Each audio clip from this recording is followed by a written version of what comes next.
날마다 더 가까이 7월 10일 인도자가 되는 율법 시편 119편 9절부터 11절 말씀입니다. 청년이 무엇으로 그의 행실을 깨끗하게 하리이까? 주의 말씀만 지킬 따름이니이다. 내가 전심으로 주를 찾았사오니 주의 계명에서 떠나지 말게 하소서. 내가 주께 범죄하지 아니하려 하여 주의 말씀을 내 마음에 두었나이다. 하나님의 도덕법은 모든 인간의 양심에 새겨져 있습니다.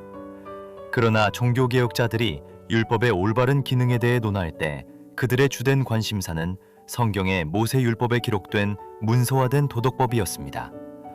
앞서 살펴본 바와 같이 이 성문율법 그리고 양심의 법까지도 죄인들을 억제하여 그들이 최악의 상태로 타락하는 것을 막아줍니다. 또한 우리의 죄를 들추어내어 하나님 앞에서 의롭다함을 얻기 위해 그리스도의 의가 절대적으로 필요함을 보여줍니다. 그러나 개신교 종교개혁자들이 인정한 하나님의 율법의 쓰임새가 한 가지 더 남아 있습니다. 장 칼뱅 같은 인물은 이것을 율법의 가장 중요하고 고유한 기능으로 꼽기도 했습니다. 그것은 바로 하나님을 기쁘시게 하는 삶의 방향을 제시하고 우리가 거룩함으로 걸어가도록 이끄는 삶의 인도자로서의 율법입니다.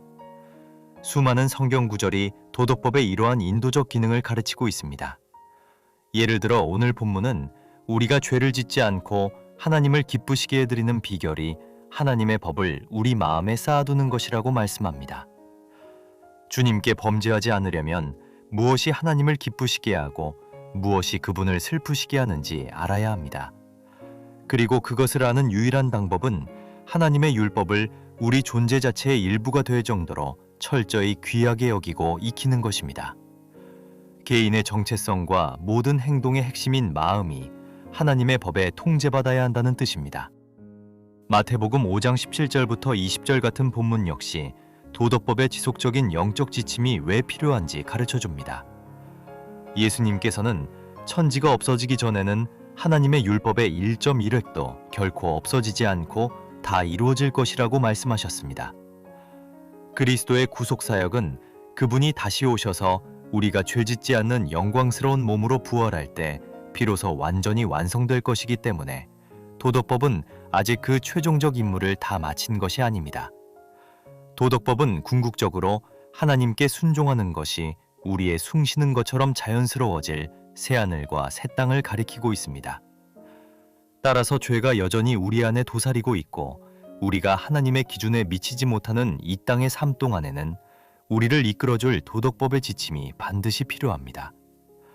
웨스트민스터 신앙고백서는 율법의 이러한 세 번째 기능에 대해 다음과 같이 훌륭하게 요약합니다. 참된 신자들이 행위 언약으로서의 율법 아래 있는 것이 아니므로 율법을 통해 의롭다함을 받거나 정죄를 받지는 않지만 신자들에게나 다른 이들에게나 율법은 여전히 매우 유용하다.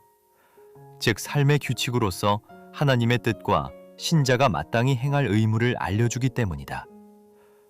하나님의 율법은 옳고 그름에 대한 우리의 비뚤어진 오해를 규정해 줍니다. 하나님이 기뻐하시는 참된 선행이란 외적인 바른 행동뿐만 아니라 내면의 올바른 동기까지 포함한다는 점을 깨닫게 합니다.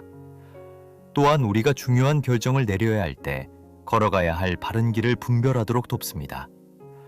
율법은 우리의 모든 생각과 행실, 말과 사랑, 그리고 믿음 안에서 하나님을 기쁘시게 하도록 우리를 온전하게 무장시키는 하나님의 선한 선물입니다.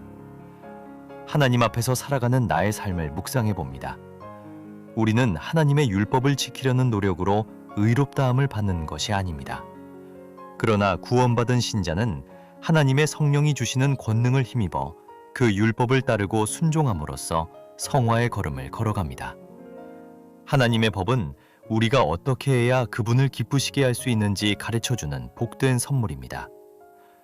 당신은 베풀어 주신 구원의 은혜에 감사하는 마음으로 하나님의 법을 깨닫고 행하기 위해 오늘도 어떻게 힘쓰고 있습니까? 달 깊은 묵상을 위해 다음 성경을 찾아 읽어보세요. 열왕기상 2장 1절부터 4절, 시편 119편 161절부터 168절, 고린도전서 7장 19절, 히브리서 13장 20절부터 21절 말씀입니다. 오늘 말씀을 정리하며 질문해 봅니다. 첫 번째, 율법이 더 이상 나를 정죄하지 못한다는 사실에 방종하지 않고 도리어 하나님을 기쁘시게 하기 위한 삶의 나침반으로 삼고 있습니까? 두 번째, 성경이 말하는 참된 선행이 바른 행동뿐 아니라 하나님을 향한 사랑이라는 바른 동기까지 요구함을 알 때 내 영적 생활의 동기는 어떠합니까? 세 번째, 삶의 중요한 선택의 기로에서 내 기분이나 세상의 유행이 아닌 하나님의 도덕과 법을 가장 권위 있는 기준으로 삼고 있습니까? 함께 기도합니다. 은혜로우신 하나님, 행위 언약의 두려운 정죄에서 저를 해방해 주시고 이제는 하나님의 자녀로서 주님의 뜻을 따를 수 있도록 거룩한 삶의 지침인 율법을 주시니 감사합니다. 제 무지함과 왜곡된 도덕 기준을 주님의 말씀으로 날마다 교정하여 주옵소서. 구원해 주신 은혜에 감사하는 자원하는 심령을 부어주시고 제 힘이 아닌 성령의 권능을 힘입어 주님의 계명을 즐거이 순종하게 하소서. 그리하여 제 모든 생각과 말과 행실이 하나님께 기쁨이 드는 거룩한 삶이 되게 하옵소서. 예수님의 이름으로 기도합니다. 아멘.